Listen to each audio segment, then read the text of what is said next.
ఓం శ్రీ సాయినాథాయ నమః. శ్రీ సాయి సచ్చరిత్రము 2వ అధ్యాయము.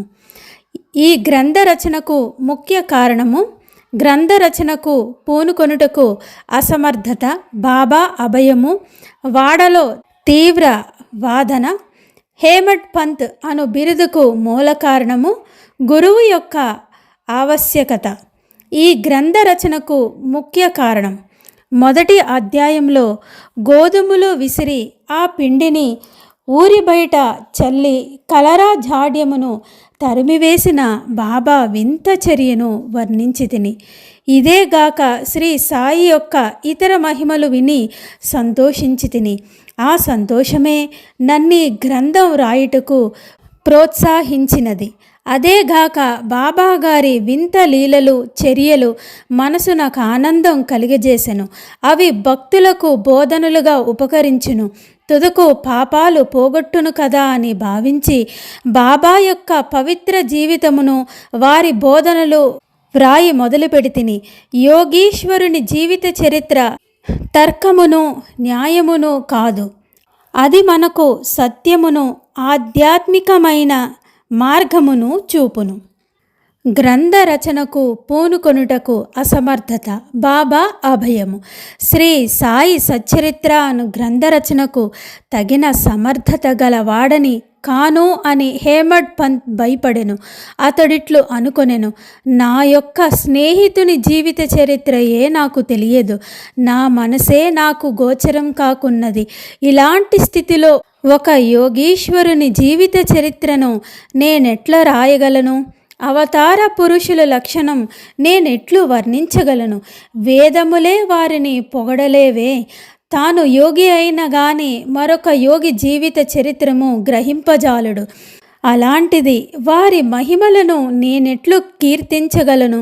సప్త సముద్రాలు లోతును గొలవవచ్చును, ఆకాశమును గుడ్డతో వేసి మూయవచ్చును, కానీ యోగీశ్వరుని చరిత్ర వ్రాయుట బహు కష్టము. ఇది గొప్ప సాహసకృత్యమని కూడా నాకు తెలుసు. అందువలన నలుగురిలో నవ్వులు పాలవుతానేమోనని భయపడి శ్రీ సాయీశ్వరుని అనుగ్రహం కొరకు ప్రార్థించి తిని. మహారాష్ట్ర దేశంలోని ప్రథమ కవియగు యోగీశ్వరుడు జ్ఞానేశ్వర మహారాజు యోగుల చరిత్ర రాసిన వారిని భగవంతుడు ప్రేమించునని చెప్పి ఉన్నారు. ఏ భక్తులు యోగుల చరిత్రలను రాయి కుతూహలం పడతారో వారి కోరికలు నెరవేరినట్లు, వారి గ్రంథము కొనసాగినట్లు చేయుటకు యోగులు అనేక మార్గములు అవలంబిస్తారు. యోగులే అట్టి పనికి ప్రేరేపిస్తారు. దానిని నెరవేర్చుటకు భక్తునిని కారణమాతృనిగా నుంచి వారి వారి కార్యములను వారే కొనసాగించుకుంటారు. 1700 శాఖ సంవత్సరంలో మహీపతి పండితుడు యోగీశ్వరుల చరిత్రను రాయుటకు కాంక్షించెను. యోగులు అతనిని ప్రోత్సహించి ఆ కార్యమును కొనసాగించిరి. అట్లే 1800 శాఖ సంవత్సరంలో దాసుగని యొక్క సేవను ఆమోదించిరి. మహీపతి 4 గ్రంథములు రాసెను. అవి భక్త విజయం, సంత విజయం, భక్త లీలామృతం, సంత లీలామృతం. దాసుగను రాసినవి భక్త లీలామృతం, సంత కథామృతం మాత్రమే. ఆధునిక యోగుల చరిత్రలు వీని యందు గలవు. భక్తి లీలామృతంలోని 31, 32, 33 అధ్యాయముల్లో, సంత కథామృతంలోని 57వ అధ్యాయంలో సాయిబాబా జీవిత చరిత్ర, వారి బోధనలు చక్కగా వివరించబడి ఉన్నాయి. ఇవి సాయిలీలా మాసపత్రికలో సంపుట 17 సంచికలు 11, 12 నందు ప్రచురించబడ్డాయి. చదువరులు ఈ అధ్యాయములు కూడా పఠించవలను. శ్రీ సాయిబాబా అద్భుత లీలలు బాంద్రా నివాసి అయిన శ్రీమతి సావిత్రిబాయి రఘునాథ్ టెండూల్కర్ గారిచే చిన్న పుస్తకంలో చక్కగా వర్ణించబడి ఉన్నాయి. దాసుగన్ మహారాజు గారు కూడా శ్రీ సాయి పాటలను మధురంగా రాసి ఉన్నారు. గుజరాతీ భాషలో అమీన్ దాస్ భవానీ మెహతా అను భక్తుడు శ్రీ సాయి కథలను ముద్రించినారు. శ్రీ సాయినాథ ప్రభ అను మాసపత్రిక షిరిడీలోని దక్షిణ భిక్ష సంస్థ వారు ప్రచురించి ఉన్నారు. ఇన్ని గ్రంథములు ఉండగా ప్రస్తుతం ఈ సచ్చరిత్ర రాయుట కారణమేమి, దాని అవసరమేమి అని ఎవరైనా అడగవచ్చు. దానికి జవాబు మిక్కిలి తేలిక. సాయిబాబా జీవిత చరిత్రం సముద్రం వలె విశాలమైనది, లోతైనది. అందరూ దీని యందు మునిగి భక్తి జ్ఞానములు అనే మణులను వెలికి తీసి కావలసిన వారికి పంచిపెట్టవచ్చు. శ్రీ సాయిబాబా నీతి బోధకమగు కథలు, లీలలు మిక్కిలి ఆశ్చర్యమును కలుగజేయును. అవి మనోవికలత చెందిన వారికి, విచారగ్రస్తులకు శాంతి సమకూర్చి ఆనందము కలుగజేయును. ఇహపరములకు కావలసిన జ్ఞానము, బుద్ధిని ఇచ్చును. వేదములు వలె బాబా ప్రబోధములను విని వానిని మనసున మననము చేసినచో భక్తులు వాంఛించినవి అనగా బ్రహ్మైక్య యోగము, అష్టాంగ యోగ ప్రావీణ్యము, ధ్యానానందము పొందెదరు. అందుచే బాబా లీలలు పుస్తక రూపమున వ్రాయ నిశ్చయించి తిని బాబా సమాధికి ముందు చూడని భక్తులు ఈ లీలలు మిగుల ఆనందం కలుగజేయును. అందుచేత బాబా గారి యొక్క సాక్షాత్కార ఫలితమగు పలుకులు, బోధనలు సమకూర్చుటకు పూనుకుంటిని. సాయిబాబాయే ఈ కార్యమునకు నన్ను ప్రోత్సహించెను. నా అహంకారమును వారి పాదాలపై నుంచి నేను శరణంటిని. కావున నా మార్గం సవ్యమైనదని, బాబా ఇహపర సౌఖ్యములు తప్పగా దయచేయునని నేను నమ్మియుంటిని. నాయంతట నేను ఈ గ్రంథ రచనకు బాబా యొక్క అనుమతిని పొందలేకుంటిని. మాధవరావు దేశపాండే ఉరఫ్ శ్యామా అనువారు బాబాకు ముఖ్యమైన భక్తుడు. వారిని నా తరపున బాబాను ప్రార్థించమని అడిగితిని. నా తరపున వారు బాబాతో ఇట్లనిరి: ఈ అన్నా సాహెబ్ మీ జీవిత చరిత్రను రాయాలని కాంక్షించుచున్నాడు. నేను భిక్షాటన చేసి జీవించే ఫకీరును. నా జీవిత చరిత్ర రాయనవసరం లేదు అని మీరు అనవద్దు. మీరు సమ్మతించి సహాయపడనచో వారు రాసెదరు, లేదా మీ కృపయే దానిని సిద్ధింపజేయును. మీ యొక్క అనుమతి ఆశీర్వాదం లేనిదే ఏదియూ జయప్రదముగా చేయలేము. అది వినిన వెంటనే శ్రీ సాయి మనసు కరిగి నాకు ఊది ప్రసాదం పెట్టి ఆశీర్వదించును. మరియు శ్యామాతో ఇట్లు చెప్పను: కథలు, అనుభవములు ప్రోగు చేయమనుము. అక్కడక్కడ కొన్ని ముఖ్యమైన విషయములు టూకీగా రాయమనుము. నేను సహాయం చేసదను. వాడు నిమిత్త మాత్రుడే. నా జీవిత చరిత్ర నేనే రాసి నా భక్తుల కోరికలను నెరవేర్చవలను. వాడు తన అహంకారమును విడువవలను, దానిని నా పాదాలపై పెట్టవలను. ఎవరైతే వారి జీవితంలో ఇట్లు చేసెదరో వారికి నేను మిక్కిలి సహాయం చేస్తాను. నా జీవిత చర్య కొరకే కాదు, సాధ్యమైనంత వరకు వారి గృహకృత్యాల అందు కూడా నేను తోడ్పడెదను.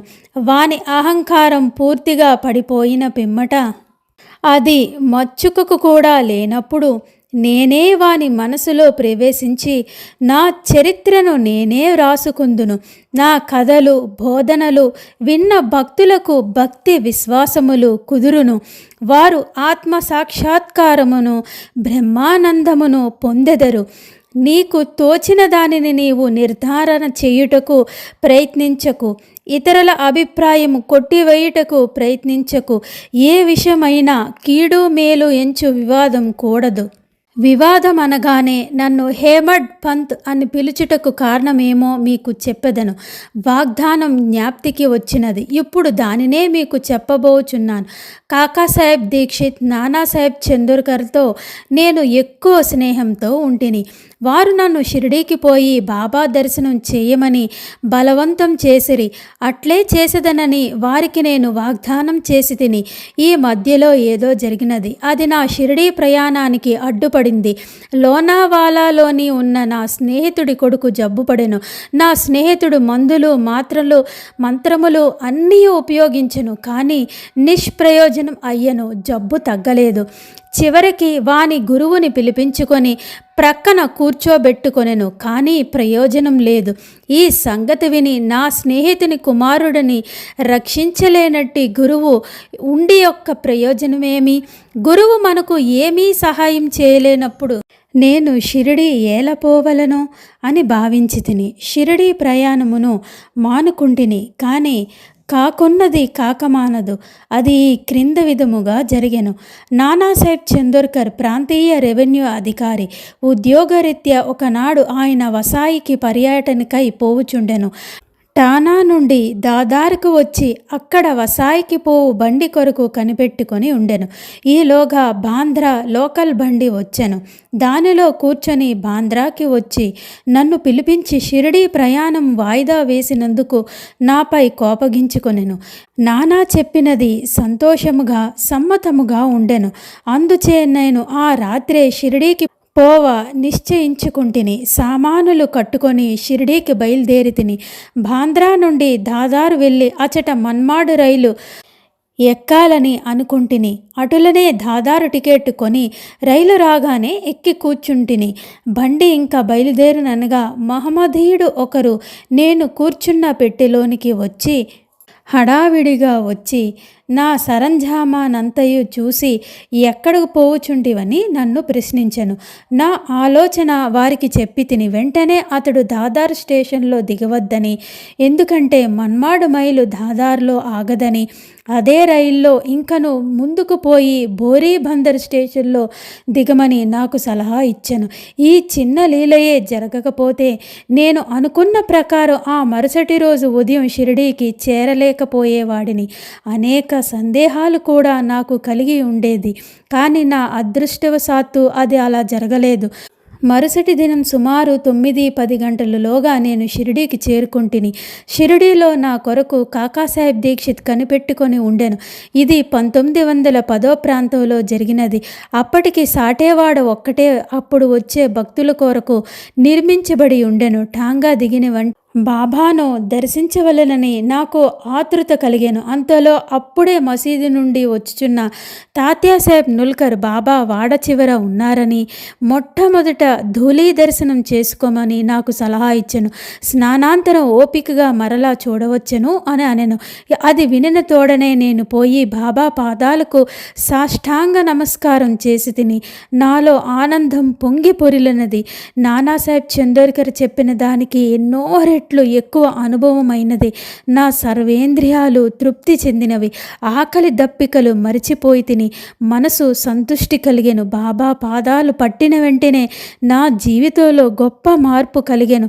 నాకు షిరిడి పోవలనని ప్రోత్సహించిన వారందరికీ కూడా నేనెంతో రుణపడి ఉన్నట్లుగా భావించి తిని.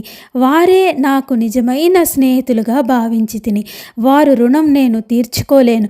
వారిని జ్ఞాపకం తెచ్చుకొని వారికి నా మనసులోనే సాష్టాంగ ప్రణామం చేసి తిని. నాకు తెలిసినంత వరకు సాయిబాబా దర్శనం వల్ల కలిగిన చిత్రం ఏమిటంటే, మనలోనున్న ఆలోచనలు మారిపోవును, వెనుకటి కర్మబలం తగ్గును, క్రమముగా ప్రపంచమందు విరక్తి కలుగును. నా పూర్వజన్మ సుకృతంచే నాకీ దర్శనం లభించిందని అనుకుంటుని.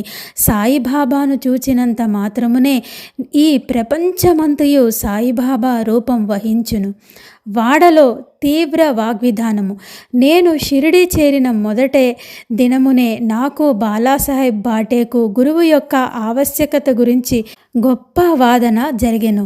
మన స్వేచ్ఛను విడిచి ఇంకొకరిని ఎందుకు లొంగి ఉండాలని నేను వాదించి తిని. మన కర్మలను మనమే చేయుటకు గురువు యొక్క అవసరం ఏమి? తనంతట తానే కృషి చేసి మిక్కిలి యత్నముతో ఈ జన్మ దుఃఖము నుండి తప్పించుకొనవలెనని ఏమీ చేయక సోమరుగా కూర్చున్న వారికి గురుమేమీ సహాయం చేయలేడు అని నేను స్వేచ్ఛాపక్షమున ఆశ్రయించి తిని. బాటే ఇంకొక వాదమును పట్టుకొనను.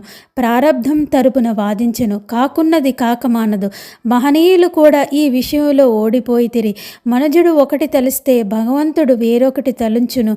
నీ తెలివితేటలను అటు ఉండనిమ్ము, గర్వము గాని అహంకారము గాని నీకు తోడ్పడవు అనెను. ఈ వాదన 1 గంట వరకు జరిగాను. కానీ ఇది మితం ఏమీయూ తేలలేదు. అలసిపోవటచే ఘర్షణ మానుకొంటిని. ఈ ఘర్షణ వల్ల నా మనశ్శాంతి తప్పినది. దేహాత్మ బుద్ధి అహంకారము లేకున్నచో వివాదముకు తావులేదని గ్రహించి తిని. వేయేల వివాదమునకు మూల కారణం అహంకారమే. ఇతరులతో కూడా మేము మసీదుకు పోగా బాబా కాకాను పిలిచి ఇట్లడిగెను, వాడలో ఏమి జరిగినది? ఏమిటా వివాదం? అది దేని గురించి? ఈ హేమడ్ పంత్ ఏమనుచున్నాడు? ఈ మాటలు విని నేను ఎంతో ఆశ్చర్యపడి తిని. సాటేవాడ మసీదుకు చాలా దూరముగా ఉన్నది. మా వివాదం గురించి బాబాకెట్లు తెలిసెను? అతడు సర్వజ్ఞుడై ఉండవలను. లేకున్నచో మా వాదన ఎట్లు గ్రహించగలరు? బాబా మన అంతరాత్మపై అధికారి అయి ఉండవచ్చు. హేమడ్ పంత్ అను బిరుదుకు మూల కారణం సాయిబాబా నన్నెందుకు హేమడ్ పంత్ అని పిలిచెనని ఆలోచింపసాగితిని.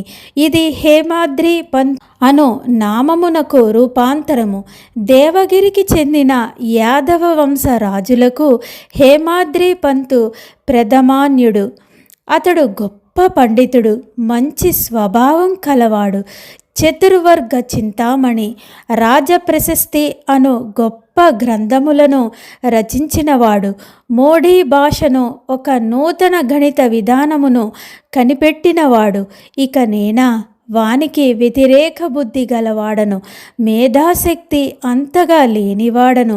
మరి సాయిబాబా నన్నెందుకు ఆ బిరుదు ఇచ్చారు అని నాకు తెలియకుండెను. ఆలోచన చేయగా అది నా అహంకారమును చంపుటకు అని అనుకుంటిని. నేనెప్పుడు అణుకువ నమ్రతలు కలిగి ఉండవలెనని బాబా కోరిక అయి ఉండవచ్చు అని గ్రహించి తిని.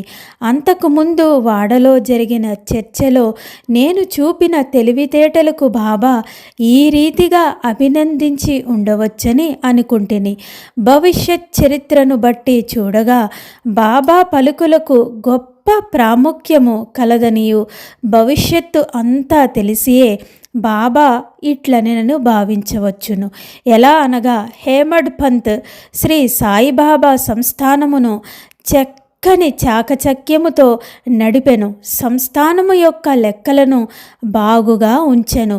అదేగాక భక్తి జ్ఞానము, నిర్వ్యామోహము, ఆత్మశరణాగతి, ఆత్మసాక్షాత్కారము మొదలైన విషయాలతో శ్రీ సాయి సచ్చరిత్ర అను గొప్ప గ్రంథమును రచించెను. గురువు యొక్క ఆవశ్యకత ఈ విషయంపై బాబా ఏమనెనో హేమడ్ పంత్ రాసి ఉండలేదు. కానీ కాకాసాహెబ్ దీక్షిత్ ఈ విషయం గురించి తాను రాసుకున్న దానిని ప్రచురించెను.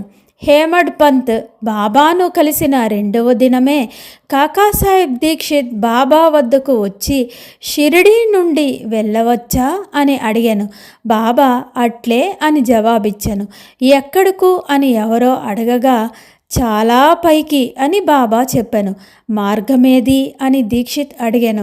అక్కడకు పోవుటకు అనేక మార్గములు కలవు. షిరిడీ నుంచి కూడా ఒక మార్గం కలదు. మార్గం ప్రయాసకరమైనది. మార్గమధ్యమున ఉన్న అడవిలో పులులు, తోడేళ్ళు కలవని బాబా బదులు చెప్పాను. మార్గదర్శకుని వెంట తీసుకుని పోయినచో అని కాకాసాహెబ్ దీక్షిత్ అడగగా అట్లయినచో కష్టమేమీ లేదు అని బాబా జవాబిచ్చెను. మార్గదర్శకుడు తిన్నగా గమ్యస్థానమును చేర్చును. మార్గమధ్యమున ఉన్న తోడేళ్ళు, పులులు గోతుల నుండి తప్పించును. మార్గదర్శకుడే లేకపోతే అడవి మృగాలుచే చంపబడవచ్చును, లేదా దారి తప్పి గుంటలో పడిపోవచ్చు. మసీదులో అప్పుడు అచ్చటనే ఉన్న దబోల్కర్కు తన ప్రశ్నకు అదే తగిన సమాధానమని గుర్తించెను. వేదాంత విషయములలో మనుషుడు స్వేచ్ఛాపరుడా కాడా అను వివాదం వలన ప్రయోజనం లేదని గ్రహించెను. పరమార్థం నిజముగా గురువు బోధన వల్ల మాత్రమే చిక్కునని, రామకృష్ణులు తమ గురువులైన వశిష్ఠ సాందీవులకు లొంగి అణుకువతో ఉండి ఆత్మసాక్షాత్కారమును పొందెరని, దానికి దృఢమైన నమ్మకము, నిష్ఠ, ఓపిక, సబూరి అను 2 గుణములు అవసరమని గ్రహించెను. రెండవ అధ్యాయం సంపూర్ణం. సద్గురు శ్రీ సాయినాథార్పణమస్తు. శుభం భవతు. ఓం సాయిరామ్.